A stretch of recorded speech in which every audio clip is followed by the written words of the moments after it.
Hi friends, welcome to sweet voice. ఈ video నచ్చినట్లయితే like చేసి సపోర్ట్ చేయండి. ఇది కేవలం వినోదం కోసం మాత్రమే, ఎవరిని ఉద్దేశించింది కాదు. స్టోరీ నచ్చినట్లయితే లైక్ చేసి ప్లీజ్ సబ్స్క్రైబ్ చేసుకోండి ఫ్రెండ్స్. ఇక స్టోరీలోకి వెళ్ళిపోదామా. అతని పేరు రాహుల్. ఇప్పుడు అతని వయసు 23 సంవత్సరాలు. ఒకరోజు పని ముగించుకొని సిటీ నుంచి తన ఊరికి బస్సులో బయలుదేరాడు. అప్పటికే రాత్రి 10 గంటలు దాటిపోయింది. బయట చీకటి కమ్మేసింది. బస్సులో కూడా ఎక్కువ మంది ప్రయాణికులు నిద్రలో జారుకున్నారు. కొంతసేపటి తర్వాత హైవే మీద బస్సు ఆగింది. సుమారు ఒక 28 ఏళ్ల వయసున్న ఒక యువతి కూడా ఆ బస్సు ఎక్కింది.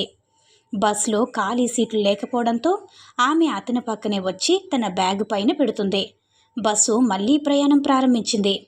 ఇంతలో ఒక పెద్ద గుంత రావడంతో బస్సు ఒక్కసారిగా ఊగిపోయింది. సమతుల్యం కూలిపోయిన ఆమె అతని మీద పడింది. ఒక్కసారిగా అతని ఒంట్లో కరెంటు పాస్ అయింది. సారీ అండి, సారీ అని ఆమె సిగ్గుతో చెప్పింది. అతనికి ఏం మాట్లాడాలో అర్థం కావడం లేదు. ఎందుకంటే ఆమె అతనిపై పడినప్పుడు ఇద్దరూ అనుకోకుండా చాలా దగ్గరయ్యారు. మొదటిసారి ఒక అమ్మాయి పెదవులతో జత కలపడం, అటు భయం ఇటు ఏదో కావాలన్న తపన అతన్ని కుదురుగా ఉండనివ్వడం లేదు. ఏం చేయాలో తోచక అతడు కిటికీలో నుంచి బయటకు చూస్తూ అలా ఆలోచిస్తూ ఉన్నాడు. ఆమె అంత అందంగా లేకపోయినా ఆమె కళ్ళలో ఏదో మత్తుంది. అతని చూపును పక్కకు తిప్పుకోకుండా చేస్తుంది. ఆ చీరకట్టు, మల్లెపూలు, ముక్కు పుడక చాలా సింపుల్గా ఉంది. కానీ ఆమెలో ఏదో తెలియని ఆకర్షణ. అందుకే మనసులో అన్ని ఆలోచనలు మెదులుతున్నా ఏమీ చేయలేక ఉన్నాడు. అసలే చలికాలం కావడంతో కిటికీల నుంచి చల్లని గాలి వీస్తుంది. ఆ గాలికి ఆమె జల్లో నుంచి వస్తున్న మల్లెపూల వాసన అతన్ని ఉక్కిరి బిక్కిరి చేస్తుంది. ఆమె కన్నా అతని వయసు చిన్నదైనా ఆమె అందం అతన్ని ఇంకా ముగ్ధును చేసింది. ఊరు దాటగానే డ్రైవర్ బస్సులో లైట్ ఆఫ్ చేశాడు. బస్ మొత్తం చీకటైపోయింది. ఒక్కసారిగా ఆమె ముందు సీటు, పక్క సీటు మరియు వెనక సీటులో ఉన్నవారిని గమనించింది. అందరూ ప్రయాణం చేసి అలసిపోయినట్టున్నారు. గుర్రకలు పెడుతూ నిద్రపోతున్నారు. ఆమె అలా ముందుకు వెనక్కి తిరిగి చూడడం చూసి ఏమైంది అని అడిగాడు. ఆమెకి ఏం చెప్పాలో తెలియక, ఏమీ లేదండి, కిటికీల నుంచి చల్లటి గాలి వస్తుంది కదా, కొంచెం ఆ కిటికీ ముయ్యండి అంటూ ఏదో ఒకటి మాట్లాడింది. సరే అంటూ అతడు కిటికీని మూశాడు. అసలే చీకటి, పైగా పక్కన చాలా అందమైన అమ్మాయి. అతని మదిలో ఏవేవో ఆలోచనలు. బహుశా అతని వయసు అలాంటిది కావచ్చు. నరాల్లో ఏదో తెలియని కొత్త భావం. కాళ్ళు చేతులు వణికిపోతున్నాయి. ఉరకలు వేస్తున్న మనసును కంట్రోల్ చేసుకుని ఏదో విధంగా ఆమెతో మాటలు కలపాలి అనుకున్నాడు. ఎక్కడికి వెళ్తున్నారండి అని అడిగాడు. తన ఊరు పేరు చెప్పగానే, ఓ అవునా, నాది కూడా మీ ఊరు పక్కనే అంటూ చిన్నగా ఆమెతో మాటల్ని కలిపాడు. అలా బస్సు కొద్ది దూరం వెళ్ళాక కొంచెం ధైర్యం చేసి అతని చేతిని ఆమె చేతికి తాకేలా కొంచెం పక్కకు జరిపాడు. అప్పుడు తన కూడా తన చేతిని పక్కకు జరపకుండా అలానే ఉంచింది. నెమ్మదిగా ఆమె చేతిని నిమురుతున్నాడు. ఆమె కూడా మౌనంగా అతని భావాలను అర్థం చేసుకున్నట్టుగా కనిపించింది. అలా ఆమె చేతిని తాకుతుంటే అతనిలో ఏదో తెలియని ఒక కొత్త అనుభూతి కలుగుతుంది. మొదటిసారి ధైర్యం చేసి ఒక అమ్మాయి చేతి తాకాడు. కానీ తను మాత్రం ఏమీ అనకపోయేసరికి అతనిలో ధైర్యం మరింత పెరిగిపోయింది. ఆ ధైర్యానికి తోడు అతని వయసు 23 ఏళ్ల విరహం ఎగసి పడుతుంది. ఆ విరహ తాపాన్ని తట్టుకోలేక అతని చేతిని మెల్లగా తన నడుం మీద వేశాడు. తను చీర కట్టులో ఉండడంతో అతని చెయ్యి నేరుగా ఆమె నడుమును తాకింది. ఒక్కసారిగా ఆమె గట్టిగా ఊపిరి పీల్చుకుంది. కానీ అతను మాత్రం అస్సలు ఆపలేదు. దాంతో అతని చేతిని కొంచెం పైకి జరిపి ఇంకా నెమ్మదిగా తడుముతూ ఉన్నాడు. ఆమె మత్తుగా అతని వైపు చూడగానే అంతలో ఒక్కసారిగా బస్సులో లైట్స్ ఆన్ అయ్యాయి. వెంటనే అతను ఉలిక్కిపడి అతని చేతిని వెనక్కి తీశాడు. తను కూడా ఏమీ తెలియనట్టు చీరను సర్దుకుంది. బస్సును హైవే పక్కన ఉన్న ఒక డాబా దగ్గర ఆపారు. బస్సు ఇక్కడే 10 నిమిషాలు ఆగుతుంది, ఎవరైనా సరే భోజనం చేయాలనుకుంటే చేయండి గట్టిగా అరిచాడు డ్రైవర్.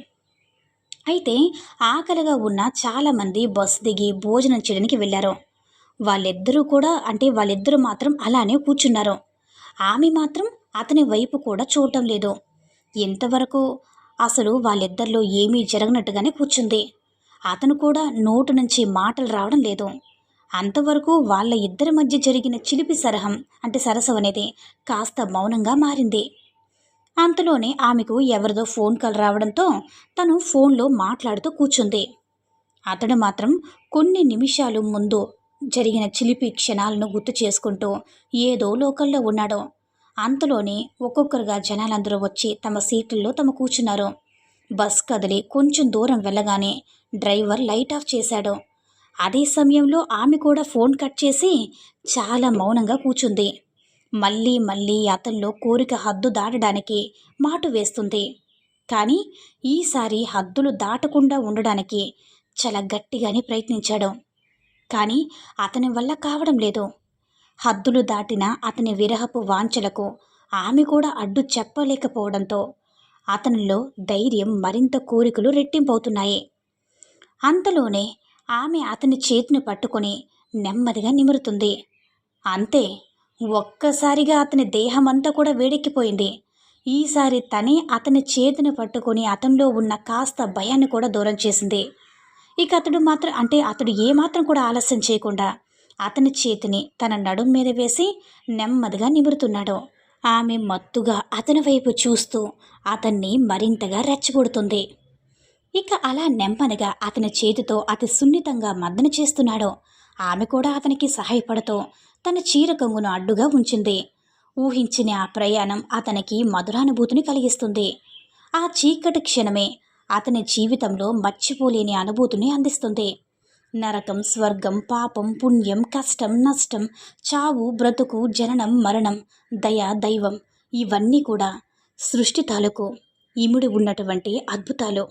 కానీ విరహ సరసం అనేవి వాటికవే అద్భుతాలు. అందుకే అన్నారు, నవరసాలలో ఒకటి. అయితే బంగారం అందంగా ఉంటుంది, కానీ అంతకంటే అందంగా శృంగారం ఉంటుందని. అందుకే అంటారు కదా, బంగారాన్ని మించింది శృంగారమని. దేవాలయాల్లో దేవునికి చేసే అలంకారంను శృంగారించడం అంటారు. ఇంతవరకు అతనికి పరిచయం లేని ఈ మాటలన్నీ ఆ క్షణం అతని మదిలో మెదులుతూ ఉన్నాయి. అలా ఆమెతో ఆ బస్సులో అతని మొదటి అనుభవాన్ని పంచుకుంటూ ఉండగా ఉన్నట్టుండి అతనికి ఫోన్ రింగ్ అయింది. వెంటనే అతడు తేరుకొని ఫోన్ లిఫ్ట్ చేశాడు. ఆమె కూడా తన చీరను పూర్తిగా సర్దుకుంది. రే, వెళ్ళిన పని ఏమైందిరా అని అడిగారు ఫోన్ చేసిన అతని స్నేహితుడు. బాగా జరుగుతుందిరా అన్నాడు. ఏంట్రా, ఏం మాట్లాడుతున్నా అన్నాడు. అదే పని బాగా అయ్యింది, చేస్తున్నాను, బస్సులో ఉన్నాను అని అన్నాడు. సరేరా, ఊరికి రాగానే ఫోన్ చే అని చెప్పి కాల్ కట్ చేశాడు అతని స్నేహితుడు. అలా మాట్లాడుతూ ఫోన్ పెట్టేసి తనలో తను నవ్వుకొని మళ్ళీ ఏదో చేద్దామని ఆలోచిస్తూ ఉండగా ఇంతలో బస్సు ఊరు దగ్గరికి చేరింది. దాంతో బస్సులో లైట్స్ ఆన్ చేశాడు డ్రైవర్. అప్పుడు వారిద్దరూ ఒకరి కళ్ళలోకి ఒకరు చూసుకుంటూ ఉన్నారు. కానీ మాటలు అస్సలు రావడం లేదు. మోగబోయిన వారిద్దరి పెదాలు వణుకుతూ ఉండగా అంతలోనే బస్సు బస్ స్టాండ్కి చేరుకుంది. అక్కడ అందరూ దిగిపోయారు. బస్సు దిగ్గానే ఎక్కడికి వెళ్లాల్సిన వాళ్ళు అక్కడికి వెళ్ళిపోయారు. అతడు, ఆమె మాత్రమే మిగిలిపోయారు. ఎలా అయినా సరే తనతో మాట్లాడాలని గట్టిగా పరితపిస్తున్నాడు. కానీ చీకట్లో ఉన్న ధైర్యం వెలుగులోకి రాగానే భయంగా మారింది. అప్పటికే ఆలస్యం అవ్వడంతో పరిగెత్తుకుంటూ వెళ్ళి పార్కింగ్లో ఉన్న అతని బైక్ను తీసుకొని బయటకు వచ్చాడు. ఆమె ఇంకా అక్కడే నిల్చుని ఉంది. నా కోసమే తను అక్కడ నిల్చుందేమో అన్న ఆశ అతనిలో ధైర్యాన్ని పెంచింది. వెంటనే బైక్ స్టార్ట్ చేసి ఆమె ముందుకు వెళ్ళి నిల్చున్నాడు. ఎవరి కోసం చూస్తున్నారు అని అడిగారు. ఎవరి కోసమూ కాదండి, ఇక్కడి నుంచి మా ఇల్లు చాలా దూరం, అందుకే ఏదైనా ఆటో వస్తుందేమని ఎదురు చూస్తూ ఉన్నాను అని తను చెప్పింది. అయితే మీకు ఇబ్బంది లేకపోతే మీరు నా బైక్ ఎక్కొచ్చు, నేను మిమ్మల్ని మీ ఇంటి వద్ద డ్రాప్ చేస్తాను, నేను కూడా అటు సైడే వెళ్ళాలిగా అన్నాడు. నేనే మిమ్మల్ని అడుగుదామనుకున్నానంటూ చిన్నగా నవ్వింది ఆమె. అతను కూడా మనసులో నవ్వుకుని ఎక్కండి అన్నాడు. తన చీర కొంగు సర్దుకొని నెమ్మదిగా బైక్ ఎక్కి కూర్చుంది. అలా ఇద్దరు కూడా ఆమె ఇంటి వద్దకు చేరుకున్నారు. ఆమె ఇల్లు చూడగానే నోరు వెళ్ళబెట్టుకున్నారు. ఎందుకంటే అది ఒక చిన్న గుడిసె లాంటి ఇల్లు. ఏంటి అలా చూస్తున్నారని అడిగింది ఆమె. మీరు చూడడానికి కొంచెం డబ్బున్న అమ్మాయిలాగా ఉన్నారు, కానీ ఇదేంటి ఇంత చిన్న ఇంట్లో ఎవరుంటున్నారో అని అన్నారు. అప్పుడు ఆమె నవ్వుతూ లోపలికి రండి అని ఆహ్వానించింది. ఆమె ఇంటి బయటే ఉన్న ఒక చిన్న బాత్రూంలో కాళ్ళు ముఖం అంటే లోపలికి కడుక్కొని వెళ్ళారు. అయితే కాస్త ఆ డోర్ మూస్తారని అడిగింది ఆమె. ఆమె అలా చెప్పడమే ఆలస్యం. వెంటనే వెళ్ళి డోర్ క్లోజ్ చేసి వచ్చాడు. కూర్చోండి అంటూ ఒక నులక మంచం వేసింది. మౌనంగా ఆ మంచం మీద కూర్చొని అమాయకంగా ఆమె వైపు చూస్తున్నాడు. భోజనం చేస్తారని వయ్యారంగా అడిగింది ఆమె. వద్దు అన్నట్లుగా తల ఊపాడు. అయితే ఇందాక సగం భోజనమే చేశారుగా, మిమ్మల్ని అర్ధ ఆకలితో పంపడం నాకు మంచిది కాదు అంటూ అతని దగ్గరికి వచ్చింది ఆమె. ఆ మాటలు వెనకున్న ఆంతర్యం అర్థం చేసుకొని అలాగే అంటూ పైకి లేచాడు. ఆ రాత్రి ఇద్దరూ తమ మనసులో ఒంటరితనాన్ని ఒకరికొకరు పంచుకున్నారు. మంచం విరిగిన చెరగని జ్ఞాపకం ఒకటి సంతకం చేసుకున్నారు. ఈ సన్నివేశాన్ని చూస్తూ మబ్బులు వెనకాల దాక్కున్నారు. ఆ చిలిపి చందమామ మబ్బులు వెనకాల దాక్కున్న చందమామ బయటికి రాగానే మంచం మీద నుంచి పైకి లేచారు ఆ ఇద్దరు. అయితే ఆ సంఘటన తర్వాత అతని మనసులో కొత్త భావనలు కలిగాయి. కానీ ఆమె మాత్రం ఏమీ జరగనట్టు పైకి లేచి నేల మీద పడి ఉన్న వస్త్రాలను ఒంటికి ధరించి కుండలో ఉన్న నీటిని తాగుతుంది. అతనికి ఏమీ కూడా అర్థం కాలేదు. ఏంటి నీకు సంతోషంగా లేదా అని అన్నాడు. నా సంతోషం ఎప్పుడూ చిరిగిపోయింది, రాలిన ఆకు అంటే దానిని నేను అని సమాధానం ఇచ్చింది. అంతటితోనే అతనికి ఎదురుగా గోడ మీద ఒక వ్యక్తి ఫోటో కనిపించింది. ఆ ఫోటోలో ఉన్నది ఎవరు అంటూ ఆమెను అడిగాడు. నా భర్త అంటూ చాలా సులభంగా సమాధానం ఇచ్చింది ఆమె. అంతే, ఒక్కసారిగా షాక్ అయ్యాడు అతను. ఏంటి నువ్వు చెప్పేది? నిజమే చెప్తున్నాను, ఆ ఫోటోలో ఉన్నది నాకు తాళి కట్టిన నా భర్త అంది. ఇప్పుడు ఎక్కడున్నారో అని అడిగారు. చనిపోయాడు అని అంది ఆమె. అవునా, ఎలా చనిపోయాడు? ఇంతకీ నీ పేరేంటి అన్నారు. ఇప్పుడైతే నా పేరు గీత, నా భర్త పేరు కిరణ్. నేను 10వ తరగతి చదువుతున్నప్పుడే మా అమ్మ వాళ్ళు నన్ను కిరణ్కిచ్చి పెళ్లి చేశారు. బడి సంచి మొయ్యాల్సిన వయసులో సంసార బాధ్యత మొయ్యాల్సి వచ్చింది. మొదట్లో తను బాగా నన్ను చూసుకునేవాడు. కానీ రాను రాను తాగుడుకి బానిసై నన్ను హింసించడం మొదలుపెట్టాడు. అసలు ఆ వయసులో నాకేం జరుగుతుందో కూడా అర్థమయ్యేది కాదు. ఒక్కోసారి నా కన్నిటిని నేనే ప్రశ్నించేదాన్ని, అసలు వాటి వెనుకున్న కారణం ఏంటా అని. కానీ కన్నిటికేం తెలుసు, రాలడం మాత్రమే తెలుసు కదా. మాట్లాడడం తెలియదని కూడా తెలుసుకోలేని వయసులో ఎన్నో కష్టాల్ని అనుభవించాను, ఏడ్చాను, భరించాను. ఒక అమ్మాయికి పెళ్లి చేయగానే బాధ్యత తీరిందని సంతోషపడే తల్లిదండ్రులు అసలు ఆ అమ్మాయి సంతోషంగా ఉందా లేదని ఆలోచించడం లేదు. అయినా నా కష్టాలు నేనే అనుభవిస్తూ జీవితాన్ని సాగించేదాన్ని. ఇక కాలంతో పాటు మనల్ని నీడలా వెంటాడే కర్మ అయినా సరే ఆయన ప్రాణం తీసింది. ప్రతిరోజు మద్యం తాగి తాగి ఒకరోజు ప్రాణం పోగొట్టుకున్నాడు నా భర్త అని చెప్పింది. అయితే అయ్యో భగవంతుడా, ఎంత పని జరిగిందంటూ పైకి లేచాడు. అవును, భగవంతుడి ఇదంతా చేశాడు. కాకపోతే నా మీద జాలిపడి నాకు పిల్లల్ని ప్రసాదించకుండానే ఆయన ప్రాణాలు తీసుకుని వెళ్ళాడు. ఇంతకీ ఇప్పుడు మీరేం చేస్తుంటారో అని అన్నారు.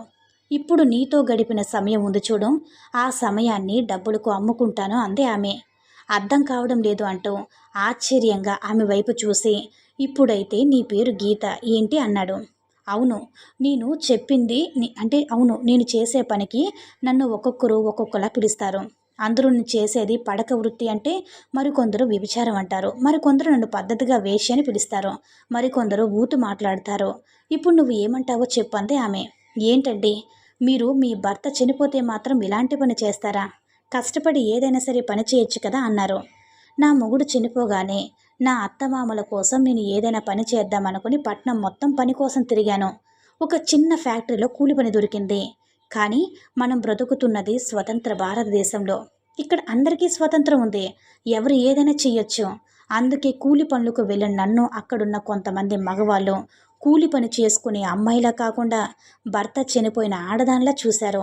నేనున్న పరిస్థితిని ఆసరాగా తీసుకొని నాతో బేరాలు మాట్లాడడం మొదలుపెట్టారు. ఆ విషయం ఆ ఫ్యాక్టరీ ఓనర్ గారికి చెప్తానని వెళ్తే మిగతా వాళ్ళకన్నా ఎక్కువగా డబ్బిస్తానని అతను కూడా అసభ్యకరమైన ప్రతిపాదన చేశాడు. ఆ క్షణంలో నాలో నేను కుమిలిపోతూ వెళ్ళి ఆ విషయం మా అత్తమామలు చెప్పాను. నువ్వు ఎక్కడికి వెళ్ళినా ఇలాంటి వ్యక్తులు ఎదురుపడుతూనే ఉంటారమ్మా.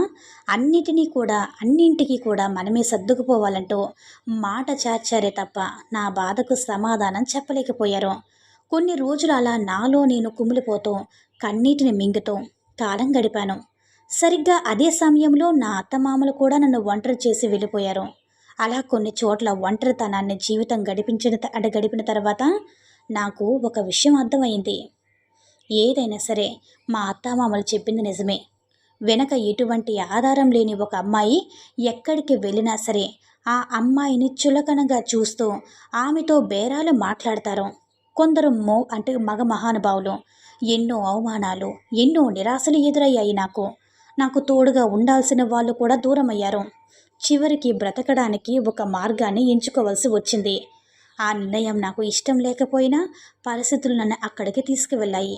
అందుకే ఇక అలాంటి వాళ్ళకి అవకాశం ఇవ్వకూడదు అనుకున్నాను. నాకు నేనే ఒక ఆధారం కావాలనుకున్నాను. నన్ను చులకనగా చూసిన వాళ్ళనే నా ఇంటికి రప్పించుకున్నాను. నాతో బేరం మాట్లాడిన ప్రతి ఒక్కరితో నేనే బేరం మాట్లాడాను.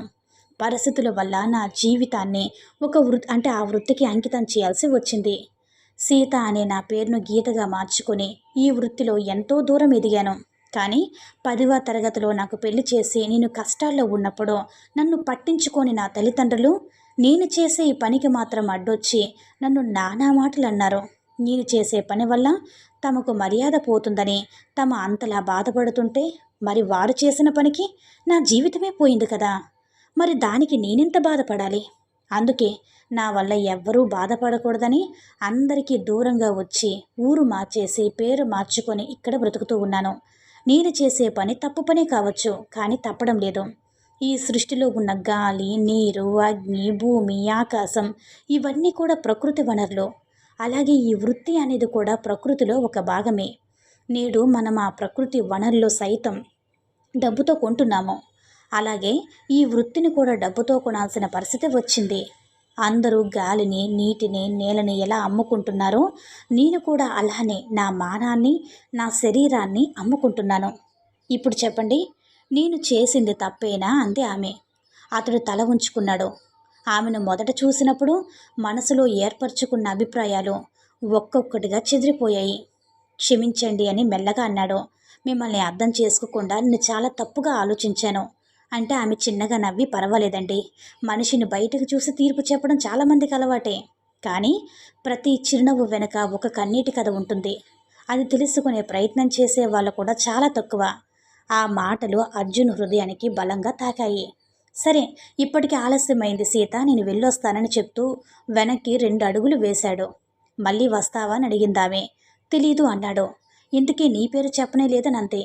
నా పేరు అర్జున్ అన్నాడు. అక్కడి నుంచి హడావిడిగా వెళ్ళిపోయాడు. ఆ రోజు రాత్రంతా అతని మదినిండా సీతతో గడిపిన క్షణాలు మరియు ఆమె గతం తాలూకు కష్టాలు అతనిలో మెదులుతూనే ఉన్నాయి. ఒకవైపు గీతతో తను గడిపిన క్షణాలు, మరోవైపు సీత పడ్డ కష్టాలు, ఆమె బ్రతుకులో నిజం, ఒకవైపు ఆమె బ్రతుకుతున్న బ్రతుకు ఇంకొక వైపు. అలా ఎన్నో రకాల ఆలోచనలు అతనికి నిద్ర పట్టకుండా చేస్తున్నాయి. ఉదయం లేవగానే ఎప్పట్లాగే తన పని మీద తను వెళ్ళిపోయాడు.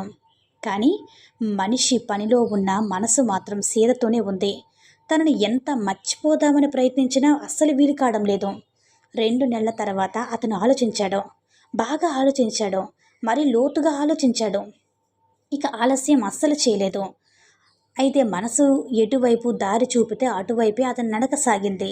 నడిచాడు. అలా చాలా దూరం నడిచాడు. కానీ ఒక్కచోట ఆగాడు. ఆగిన చోట తలెత్తి చూశాడు. ఎదురుగా తలుపులు మూసి ఉన్న సీత ఇల్లు ఉంది. ఆ ఇంటి గుమ్మాన్ని కట్టిన ఒక మామిడాకులు ఎండి ఒక్కొక్కటిగా కిందకు రాలుతూ ఉన్నాయి. వాటిని చూసి అక్కడ నిల్చున్నాడు. అంతలోనే తలుపు తెరుచుకుంది. చొక్కాకి గుండీలు వేసుకుంటూ చెరిగిన జుట్టుతో బయటకు వచ్చారు ఒకరు. అక్కడ నిల్చున్న గణేష్ని చూస్తూ, ఏంటి తమ్ముడు, లోపలికేనా, వెళ్ళు అంటూ నవ్వుతూ వెళ్ళిపోయాడు అతను. వెళ్ళిపోతున్న అతన్ని కోపంగా చూస్తూ నెమ్మదిగా ముందుకు వెళ్ళాడు గణేష్. అలా ఇంట్లోకి వెళ్ళగానే ఒంటి మీద ఏ వస్త్రాలు లేకుండా ఉన్న సీతను చూసి కోపంతో రగిలిపోయాడు. అక్కడ ఒక్కసారిగా ఈ గణేష్ని చూడగానే, ఏంటబ్బాయి మళ్ళీ వచ్చావు అంటూ చీరను సర్దుకుంది. రావాలనిపించింది, వచ్చానంటూ సీత వైపే తదేకంగా చూస్తున్నాడు అతను. అయ్య బాబోయ్, అంతగా నచ్చానా అంది. అందుకే వచ్చానని అన్నాడు. అయితే కాసేపు ఆగబ్బాయి, ఒళ్ళు కాస్త అలసింది. ఇందాక వచ్చినోడు ఏ ఒక్క భాగాన్ని వదలకుండా నడిపేశాడు. ఒక్క 10 నిమిషాల టైం ఇవ్వు అని అన్నాడు. నేను అందుకోసం రాలేదు సీత అన్నాడు. మరెందుకు వచ్చావు అని చిలిపిగా అడిగింది. అతను సమాధానం చెప్పకుండా మౌనంగా నిల్చున్నాడు. నువ్వేంటి, పబ్బుగూడికి వచ్చిన దర్శనం చేసుకోకుండా మౌనంగా ఉన్నావు? వెళ్ళాలా, వేరే పని ఏమైనా ఉందా? నేను వెళ్ళడానికి రాలేదు సీత, నిన్ను తీసుకెళ్ళడానికి వచ్చాను అని అన్నాడు. ఓ, ఎక్కడైతే పోలీస్ మామయ్యలు వస్తారని భయమా? సరే సర్లే, బయటికి వెళ్దాం పదా అంది. నాకు భయపడుతూ చేసేది వద్దు సీత, బాధ్యతగా ఇక హక్కులో చేసేదే కావాలన్నాడు. ఏంటి బాబు చాలా వింతగా మాట్లాడుతున్నావు? నేను గీతను, సీతను కాదు అంతే. నేను నిన్ను పెళ్లి చేసుకోవాలనుకుంటున్నాను సీత అన్నాడు. ఆమె గట్టిగా నవ్వుతూ, ఏదైనా సినిమా చూసి వచ్చావా? అచ్చం అలానే మాట్లాడుతున్నావు అంది. చూశాను సీత, ఆ రోజు నీ దగ్గర నుంచి వెళ్ళిన క్షణం నుంచి ఇప్పుడు ఇక్కడికి వచ్చేదాకా గడిచిన కాలమంతా నీ జ్ఞాపకాలే అంటూ 2:30 గంటల సినిమా కాదు, 2 నెలల నరకం చూశాను. నీ మనసులో నీ రూపం మెదులుతుంటే మర్చిపోవడానికి మరో మనసును వెతికాను. 10 మందితో పడుకునే దాంతో ప్రేమ ఏంట్రని నా మనసును పదే పదే వేలసార్లు ప్రశ్నించాను. కానీ నా మనసు నా మాట వినడం లేదు. నీతో 10 నిమిషాలు గడిపింది చాలదా?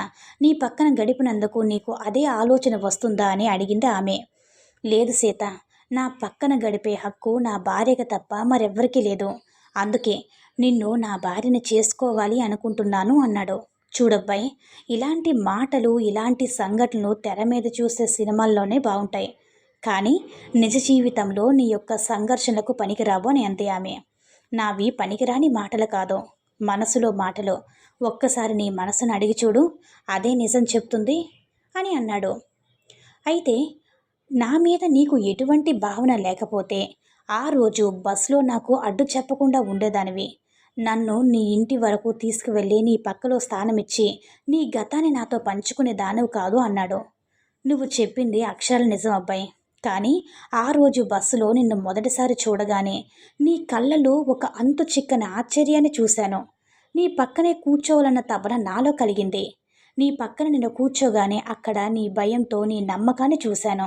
అందుకే నేను నీ పక్కన కూర్చున్నాను. పడక గదిలో సుఖాన్నిచ్చాను. అందరితో బేరం మాట్లాడే నేను నీతో మాత్రం నా మనసులో భారాన్ని పంచుకున్నాను. ఆ అనుభవం నీకు ఒక జ్ఞాపకంలా మిగిలిపోవాలనుకున్నానే కానీ నీ జీవితంలోకి అస్సలు నిన్ను రావాలి అనుకోలేదు. ఎందుకంటే నా జీవితం చెట్టు నుంచి రాలిన ఒక ఆకు లాంటిది. అది అలా గాలికి ఎగురుతూ ఉండిపోవాలి తప్ప సీత జీవితం అనేది కిందకి రాలిన ఆకు లాంటిది కాదు, చెట్టు లాంటిది.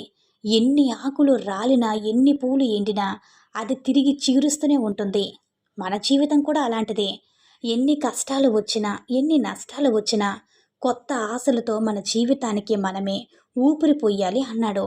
అయితే అతని మాటలు ఒక్కసారిగా ఆలోచనలో సీత పడిపోయింది. అలా కొంతసేపు మౌనంగా ఆలోచిస్తూ కూర్చుంది. ఏంటి సీత, ఇంకేం ఆలోచిస్తున్నావు అన్నాడు అతను. ఎండిన మొక్కకు నీళ్లు పొయ్యాలనుకున్న నీ మాటలు నన్ను ఆలోచనలో పడేశాయి అంది. ఆలోచించు సీత, ఈ రాత్రంతా ఆలోచించు.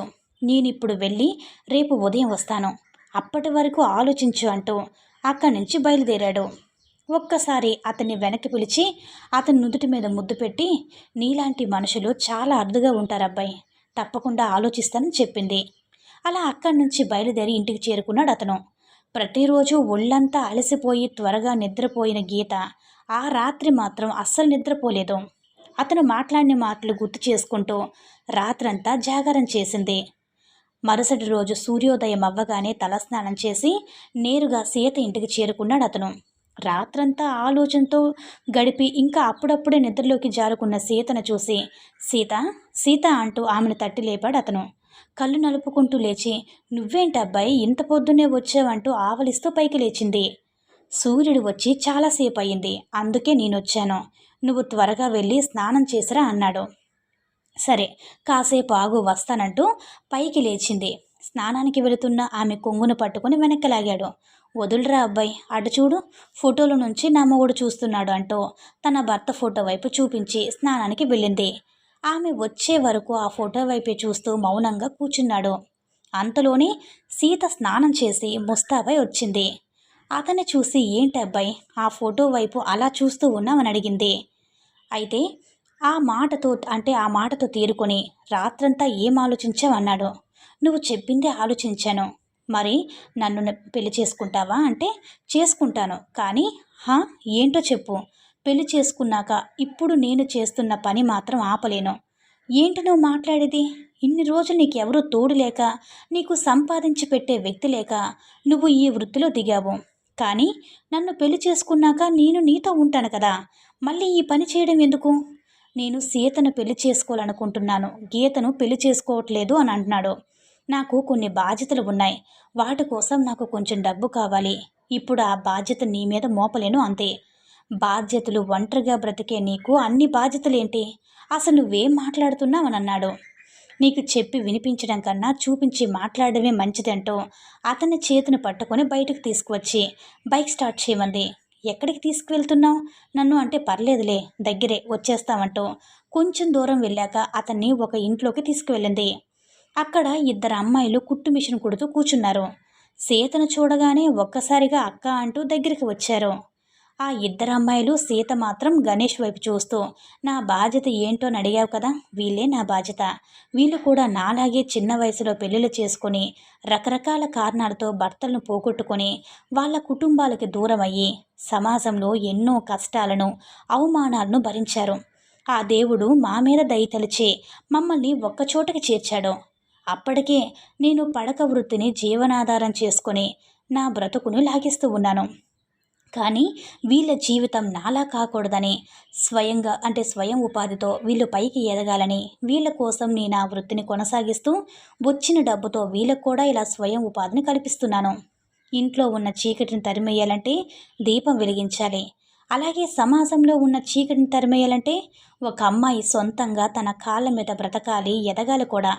అందుకే వీళ్ళ బాధ్యతను నేను తీసుకొని వీళ్ళ నవ్వులో ఆ ఆనందాన్ని వెతుక్కుంటున్నాను. నేను పెళ్లి చేసుకొని నా బాధ్యతను మర్చిపోలేని అబ్బాయి అని అందే ఆమె. ఒక్కసారిగా అక్క అంటూ ఆమెను గట్టిగా హత్తుకున్నారు ఆ ఇద్దరు అమ్మాయిలు. ఇప్పటికీ నువ్వు మా కోసం చాలా చేసావక్క. ఇప్పుడు నీ జీవితానికి వచ్చిన మంచి అవకాశాన్ని మా కోసం అస్సలు వదులుకోవక్క అంటూ వదులుకోవద్దు అంటూ బోర్ని ఏడ్చారు ఆ అమ్మాయిలు. అయితే ఆ సన్నివేశాన్ని చూస్తున్న గణేష్ కలలో కూడా నీళ్ళు అస్సలు ఆగడం లేదు. సీత నిజంగా నీలాంటి అమ్మాయిని ప్రేమిస్తున్నందుకు నేను ఎంతో గర్వపడుతున్నాను. నాలాంటి అబ్బాయిలు చాలా అరుదుగా ఉంటారన్నావు కదా, అది అబద్ధం. నీలాంటి అమ్మాయిలే ఈ ప్రపంచంలో చాలా అరుదుగా కనిపిస్తారు. నిజంగా నువ్వు దేవతవి. ఇప్పుడు చెప్తున్నాను విను. ఈ దేవతను పెళ్లి చేసుకొని ఇప్పటి నుంచి ఈ బాధ్యతను కూడా నేనే మోస్తాను. ఇన్ని రోజులు నువ్వు పడ్డ కష్టం చాలు. ఇక నుంచి ఈ బాధ్యతను నా భుజాల మీద మోస్తాను అన్నాడు. నువ్వు చాలా గొప్పవాడివబ్బాయి, అందుకే ఇలా మాట్లాడుతున్నావు. కానీ ఒక్కసారి నీ కుటుంబం గురించి ఆలోచించావా? నీ తల్లిదండ్రులకి ఏం సమాధానం చెప్తావంది సీత. ఇదంతా ప్రశ్నించడానికి నాకు తల్లిదండ్రులు లేరు. చిన్నప్పుడే వాళ్ళు నాకు దూరం అయ్యారు. రోడ్ల మీద అనాథగా బ్రతుకుతున్న నన్ను ఇద్దరు దంపతులు తమ ఇంటికి తీసుకువెళ్ళి తమతో పాటే పెంచుకున్నారు. ఇప్పుడు వాళ్ళు కూడా చనిపోయారు. వృద్ధాప్య జీవితాన్ని గడుపుతున్నారు. చిన్నప్పుడు నా బాధ్యతను మోసిన వృద్ధ దంపతుల బాధ్యతను ఇప్పుడు నేను మోస్తున్నాను. ఈ ప్రపంచంలో నాకంటూ ఉన్నది ఆ ఇద్దరే. ఇదిగో ఇప్పుడు వీరు. ఇక నా జీవితం నుంచి మీ అందరి కోసమే నేను అని అన్నాడు. ఆ మాటలు విని కన్నీళ్లతో ఒక్కసారిగా గణేష్ని గట్టిగా హత్తుకుంది సీత. అక్కడున్న ఇద్దరు అమ్మాయిలు కూడా ఆనందంతో చప్పట్లు కొడుతూ మురిసిపోయారు. సరే సీత, వచ్చే శనివారం వెంకటేశ్వర స్వామి గుడిలో మన వివాహం. ఇదిగో అమ్మాయిలు, మీరే మా పెళ్లి పెద్దలంటూ చిన్నగా నవ్వాడు.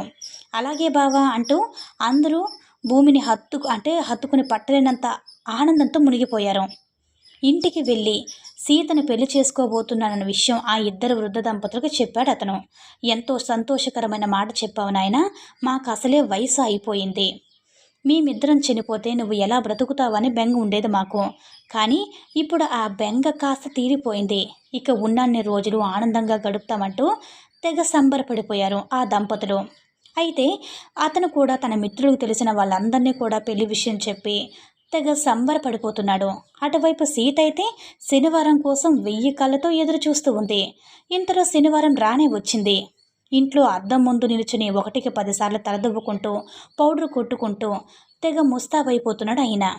అరే గణేష్, అక్కడ అమ్మాయి ఎదురు చూస్తూ ఉంటుంది, నువ్వు త్వరగా వెళ్ళరా అంటుంది అమ్మ. అంటే మీరు రారని అడగగానే ఈ వయసులో మేము అక్కడికి రాగలుగుతామా నాయనా, నువ్వే వెళ్ళి త్వరగా నీ భార్యను తీసుకురా అని చెప్పారు. సరే అంటూ ఆతృతగా వెళ్ళి బైక్ స్టార్ట్ చేశాడు గణేష్. అటువైపు సీతను ఎంతో అందంగా అలంకరించి ఆటోలో గుడి వద్దకు బయలుదేరారు ఆ ఇద్దరు అమ్మాయిలు. అలా కొంచెం దూరం వెళ్ళగానే ఒక్కసారిగా ఆకాశం నుంచి చినుకులు పడుతున్నాయి. ఆయన త్వరలో వెళ్తున్న టైం లేదంటూ ఆటో అన్న త్వరగా వెళ్ళు, టైం లేదు అంటూ ఆటో డ్రైవర్ని కొంచెం వేగంగా పెంచమన్నారు. వారు చెప్పినట్లుగా ఆటో డ్రైవర్ కొంచెం వేగం పెంచాడు. అలా కొద్ది దూరం వెళ్ళగానే ఒక చోట భారీగా ట్రాఫిక్ జామ్ అయింది. వాహనాలన్నీ నిలబడిపోయాయి. అర్రే, ట్రాఫిక్ జామ్ అయింది మేడం, ట్రాఫిక్ క్లియర్ అవ్వాలంటే చాలా టైం పడుతుంది. మీరు అడిగిన గుడి పక్కన వీధిలోనే ఉంది, నడుస్తూ వెళితే 5 నిమిషాల్లో వెళ్ళొచ్చని చెప్పాడు ఆటో డ్రైవర్. సరే వెళ్దాం పదండి, అసలే ఆలస్యమైంది, అక్కడ గణేష్ మన కోసం ఎదురు చూస్తూ ఉంటాడంటూ ఆటోల నుంచి కిందకి దిగింది సీత. ఆటో డ్రైవర్కి డబ్బులు ఇచ్చేసి ఆ చిన్నపాటి వర్షంలో తడుస్తూ వెళుతున్నారు. అలా ఒక 10 అడుగులు వేయగానే అక్కడ జనమంతా గుంపుగా ఉండడం చూసి, ఏంటి జనమంతా గుంపుగా ఉన్నారు, అందుకే ట్రాఫిక్ జామ్ అయిందనుకుంటాని నెమ్మదిగా ఆ గుంపు వద్దకు వెళ్ళింది అమ్మాయి. అంతే, ఒక్కసారిగా అక్క అంటూ గట్టిగా అరుస్తూ వచ్చింది ఆ అమ్మాయి. అయితే ఆ అమ్మాయి అరుపు వినగానే కంగారుగా అక్కడికి పరిగెత్తుకుంటూ వెళ్ళారు. అయితే ఆ గుంపు వద్దకు చేరుకోగానే ఒక్కసారిగా ఉన్న చోటే కుప్పకూలిపోయింది సీత. అక్క అంటూ గట్టిగా కేకలకేస్తూ బోర్ని ఏడుస్తున్నారు ఆ 2 అమ్మాయిలు. కారణం, అక్కడ నిర్జీవంగా పడి ఉన్న గణేష్ మృతదేహం కనిపించింది. గుడి వద్దకు బైక్ మీద వెళుతుండగా మృత్యువు ఒక లారీ రూపంలో వచ్చి గణేష్ బైక్ను ఢీకొట్టింది. అంతే, ఒక్కసారిగా అక్కడికక్కడే ప్రాణాలు వదిలాడు గణేష్. ఆ 2 అమ్మాయిలు గుండెల పగిలేలా రోదిస్తుంటే సీత మాత్రం గణేష్ వైపే చూస్తూ మౌనంగా నిర్జీవంగా ఉండిపోయింది. ఆ క్షణం గణేష్ తనతో మాట్లాడిన మాటలన్నీ ఆమె మనసులో మెదులుతున్నాయి. అలా గణేష్ మాటను తలుచుకుంటూ ఉండగా సీత కళ్ళ నుంచి కన్నీటి బొట్టు కాదు, రక్తపు చుక్కల్లో ఒక్కొక్కటి నేలపై పడుతూ ఉన్నాయి. కానీ ఆమె మాత్రం ఒక్క రెప్ప కూడా ఆర్పకుండా గణేష్ వైపు అలా చూస్తూనే ఉంది. ఆకాశం ఒక్కసారిగా ఉరుములతో గర్జించింది. మెరుపులు ఆకాశాన్ని చీల్చేశాయి. భయంకరమైన వర్షం కురవసాగింది. వర్షపు నీటిలో కలిసిన ఘనిరక్తం నెమ్మదిగా ప్రవహిస్తూ సీత పాదాలను తాకింది. ఆ స్పర్శతో ఆమె గుండె ముక్కలైపోయింది. ఆమె కళ్ళను మూసుకుని ఆకాశం వైపు చూసి కన్నీళ్లతో దేవుణ్ణి ప్రశ్నించింది. నా గతాన్ని కాదు, నా భవిష్యత్తును తన చేతుల్లో పెట్టుకుని నడిపించాలి అనుకున్నాడు. నా కన్నీళ్లు తన కళ్ళలో దాచుకున్నాడు. నా బాధను తన భుజాలపై మోశాడు. నా జీవితాన్ని తన జీవితంగా మార్చుకోవాలని కళ్ళకన్నాడు. అలాంటి మనిషిని కూడా నువ్వు నాకు లేకుండా చేశావు భగవంతుడా. ఎందుకు తండ్రి, ఎందుకు ప్రతిసారి నాకు ఆశ చూపించి అదే ఆశతో నా ప్రాణాన్ని ముక్కలు చేస్తావు? ఒకేసారి చంపేస్తే సరిపోయేది, ప్రతిసారి ఇలా బ్రతికుండంగానే చంపక భగవంతుడా. నా గుండె ఇంకెంత బాధను భరిస్తుంది? ఈ కళ్ళల్లో ఇంకెన్ని కన్నీళ్ళు మిగిలాయి? అతడు లేని ఈ ప్రపంచంలో నేను ఊపిరి పీల్చడం పాపంలా అనిపిస్తుంది. గని అని ఒక్కసారిగా కళ్ళు తెరువు అని నీ సీత వచ్చింది, ఒక్కసారి పిలువు అని, నీ ఒక్క పిలుపు కోసం ఈ జన్మంతా ఎదురు చూడడానికే నేను సిద్ధమే అని. కానీ ఇలా నిశ్శబ్దంగా నన్ను ఒంటరిగా వదిలి వెళ్ళిపోవద్దంటూ ఆమె గుండెల పగిలేలా విలపించింది. ఆమె అరుపు అంటే ఉరుముల కంటే భయంకరంగా మారింది. ఆమె కన్నీళ్లు వర్షం కంటే ఎక్కువగా కురిశాయి. ఆ రాత్రి వర్షం మాత్రమే కాదు, ఒక ప్రేమ కథ కూడా రక్తపు కన్నీళ్లతో ముగిసింది. కొన్ని నెలల తర్వాత రోడ్డు మీద ఒంటరిగా నడుస్తూ వెళ్తుంది సీత. ఏ, నువ్వు గీతవు కదా అంటూ ఆమెను ఆపాడు ఒక వ్యక్తి. నేను గీతను కాదండి, నా పేరు సీత అందే ఆమె. ఏంటి, నువ్వు ఈ కొట్టంలో ఉండేదానివే కదా అన్నాడు ఆ వ్యక్తి. చెప్పాను కదండి, నా పేరు సీత అని మళ్ళీ చెప్పింది. ఓ, ఇల్లు ఖాళీ చేసి పేరు కూడా మార్చుకున్నావా? అయిన పేరుతో పని ముందులే కానీ 100 రూపాయలు ఎక్కువ ఇస్తాను, రా వెళ్దామంటూ చేపట్టుకున్నాడు. అయితే ఆ తర్వాత అతని చెంప మీద ఒక్కటి గట్టిగా పీకి, 100 రూపాయలతో మీ ఇంటికి మల్లెపూలు తీసుకుని వెళ్ళు, నీ పెళ్ళాం జెల్లో పెట్టు, అదే ఇంకా మంచి సుఖాన్ని ఇస్తుందని, ఇంటి దగ్గర మా వాళ్ళు నా కోసం ఎదురు చూస్తూ ఉన్నారు, నేను వెళ్ళాలంతే. అయితే ఆ దిక్కులేని దానివి నీకెవరున్నారు ఇంటి దగ్గర అని గట్టిగా అరిచాడు ఆ వ్యక్తి. ఉన్నారు, నాకు ఒక అవ్వ ఉంది, ఒక తాత ఉన్నారు, మాకే కష్టం రానివ్వకుండా కంటికి రెప్పలా చూసుకుని 2 చెల్లెళ్ళు కూడా ఉన్నారు.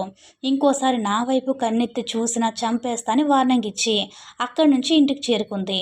ఇంట్లో ఉన్న వృద్ధ దంపతులతో కబుర్లు చెప్పుకుంటూ సరదాగా గడుపుతున్న 2 చెల్లెలను చూసి తెగ మురిసిపోయిన సీత ఎదురుగా ఉన్న గని ఫోటో చూడగానే ఇంకా చాలా భావోద్వేగానికి లోనైంది. అదే భావోద్వేగంతో ఈ కథను కూడా ముగిస్తున్నాను. ఇదే ఫ్రెండ్స్ ఈరోజుటి కథ. ఈరోజు స్టోరీ మీకు నచ్చిందని అనుకుంటున్నాను. ఈ వీడియో కనుక మీకు నచ్చినట్లయితే లైక్ చేసి షేర్ చేయండి. మరిన్ని వీడియోస్ కోసం మన ఛానల్ని సబ్స్క్రైబ్ చేసుకుని మాకు మరింతగా సపోర్ట్ చేయండి. మరొక ఇంట్రెస్టింగ్ స్టోరీతో మళ్ళీ కలుద్దాం. By bye friends.